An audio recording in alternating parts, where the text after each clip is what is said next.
Hi everyone, welcome back. Autumn season is arriving and it's one of my favorite seasons because we get so many beautiful, colorful sceneries. So in today's tutorial, let's paint some autumn mountains.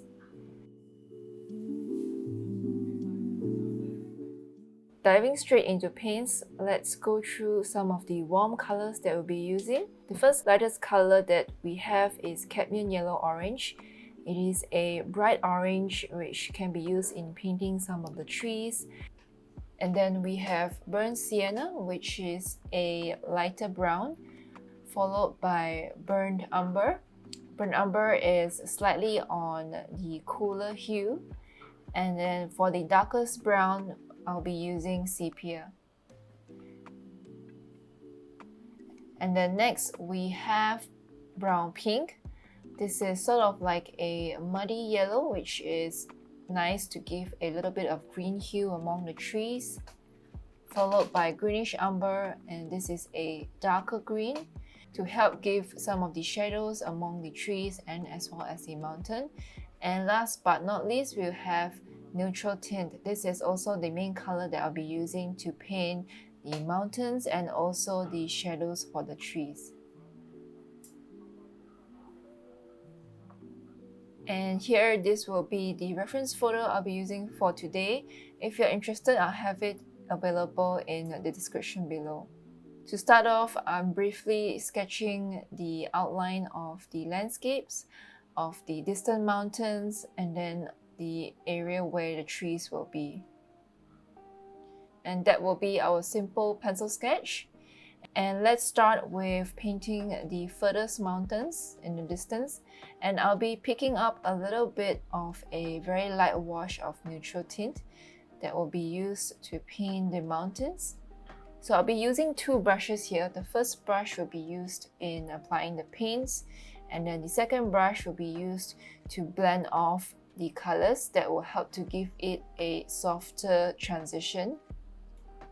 So with the first brush, I'll apply in the paints like so, and then immediately with my other brush in hand, I will blend it off at the bottom, so that will help to give a more smoky and foggy results. And then moving along the outline of the mountains, continue to repeat these steps with applying the paints and then blending off with the clean blending brush, just with water. And to give it a little twist, I am also adding some dry brush strokes to certain areas that will give a variety on top of the soft blending that we have.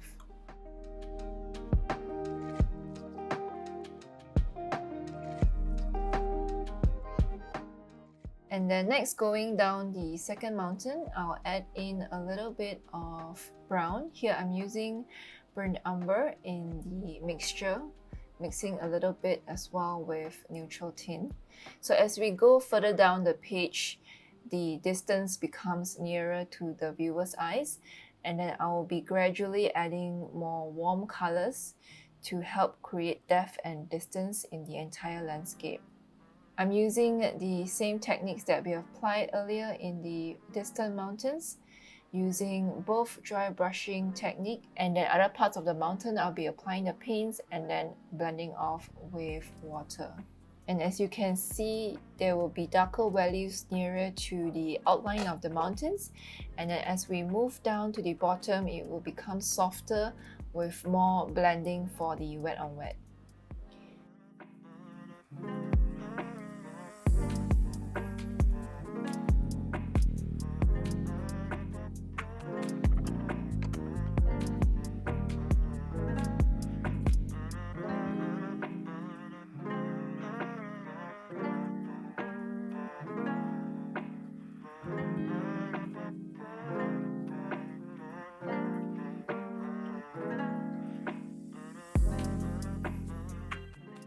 Here I like to add on a little more mountains towards the far distance.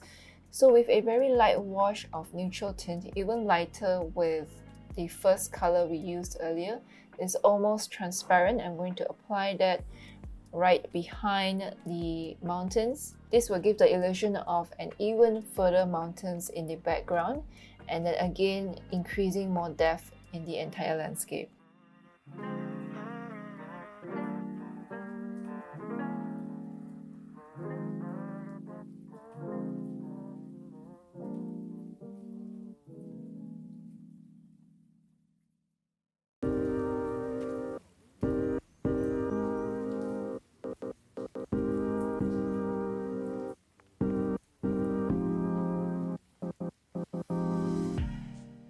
And then going down to the second mountains, I feel that it's a little flat.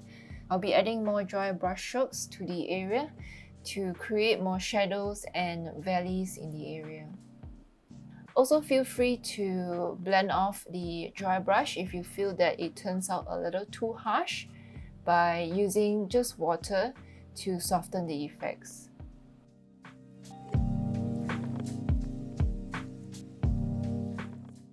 And then going down to the third mountain, you can see that I've created a more thick and concentrated mixture. And here our value will be stronger as the distant mountains. And then mixing in some of the same colors that we used previously with neutral tint and as well as burnt umber.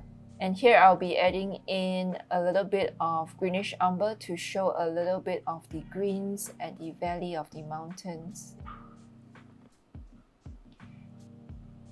At the bottom, I am blending it off with the blending brush as well. That will help to give it a smooth transition as we progress to painting in the trees later.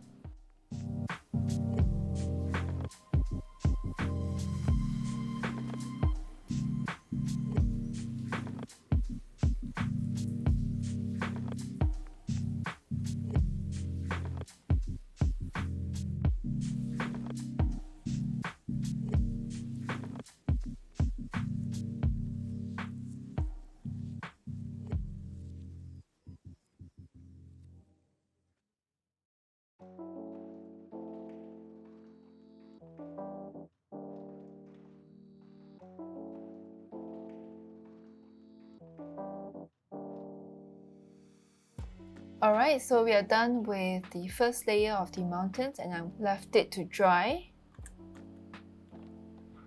Moving on, we will start painting the trees, and I've picked up some cadmium yellow orange, a very bright orange.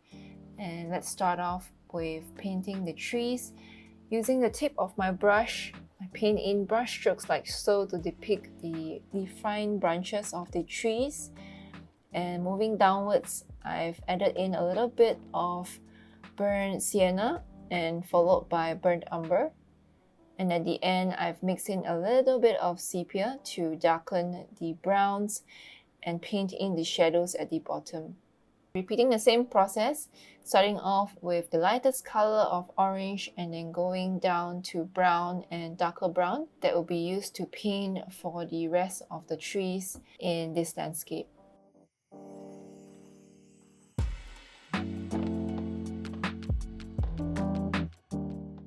And what I usually like to do when painting trees is to scratch out the branches or the tree trunks just using my fingernails, and that will give a very nice effect to the trees, so feel free to try this.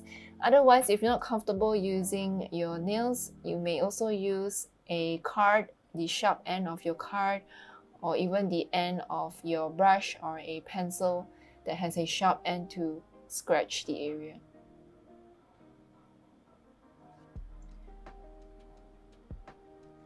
And to make the trees a little more interesting, I'm going to add some cool colors to the warmer brown trees by using brown pink and greenish umber.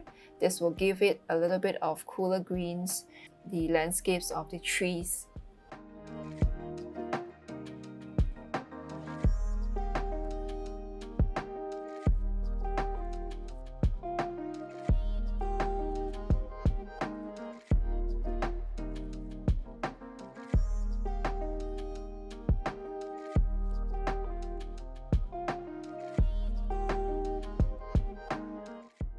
And then not forgetting to scratch out the tree trunks while the area is still wet.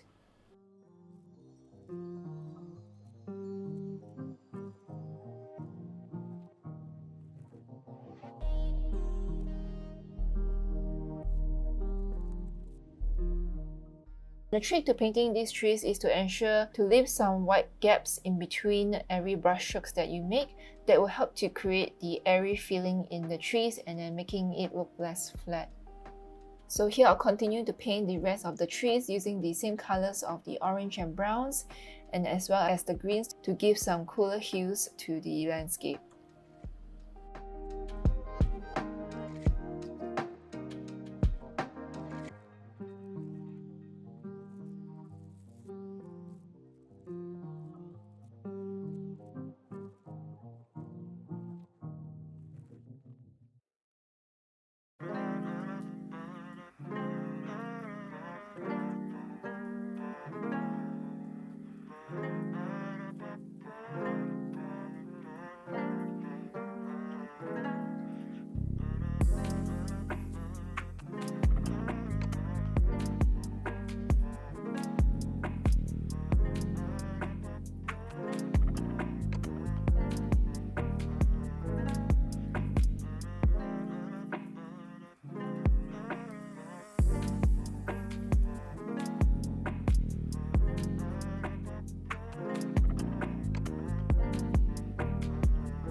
Now that I'm done painting the trees, I feel that it still lacks a little bit of depth.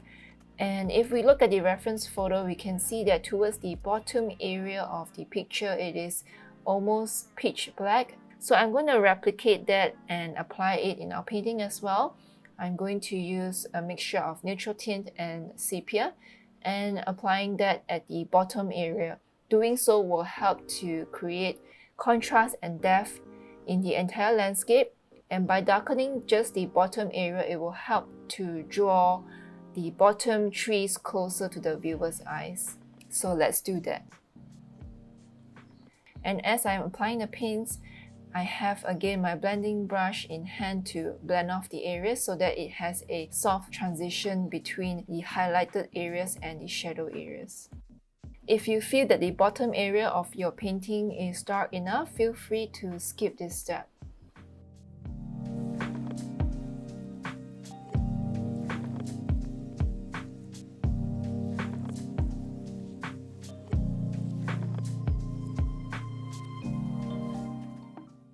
Going back to the mountains, I feel that it looks a little flat, so I'm going to add in more details to it by using brush strokes like so, and then blending it off just with my fingers. By doing so, I'm creating more details and more valleys around the mountains.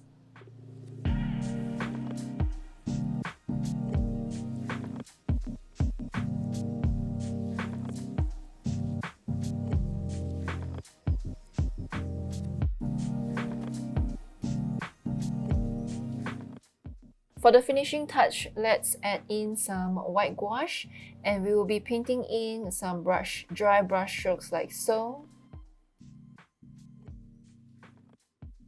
Let's apply them in the areas of the mountains that will help to bring back some highlights in the area.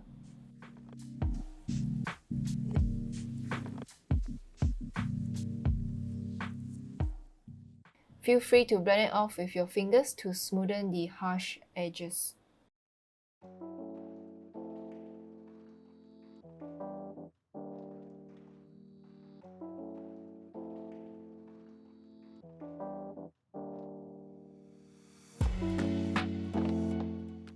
Adding some water to the white gouache mixture, I'm going to do a little bit of splatter onto the tree areas to give it some highlights at the bottom area and also create some interesting effects.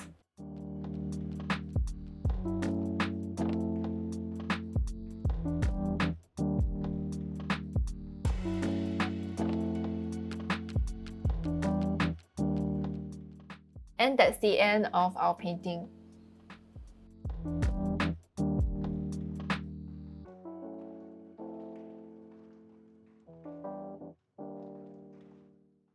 If you enjoyed painting mountain sceneries like this one, I have another tutorial available on my channel. Do check it out.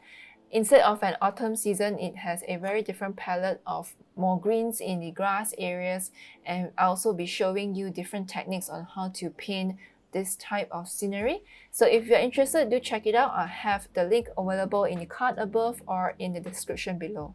And that's all from me today. I hope that you enjoyed watching this video. If you're still here, thank you so much for staying with me until the end. I hope that you enjoyed this video. Do give it a like and subscribe to my channel for more tutorials like this. Till then, I will see you in the next one.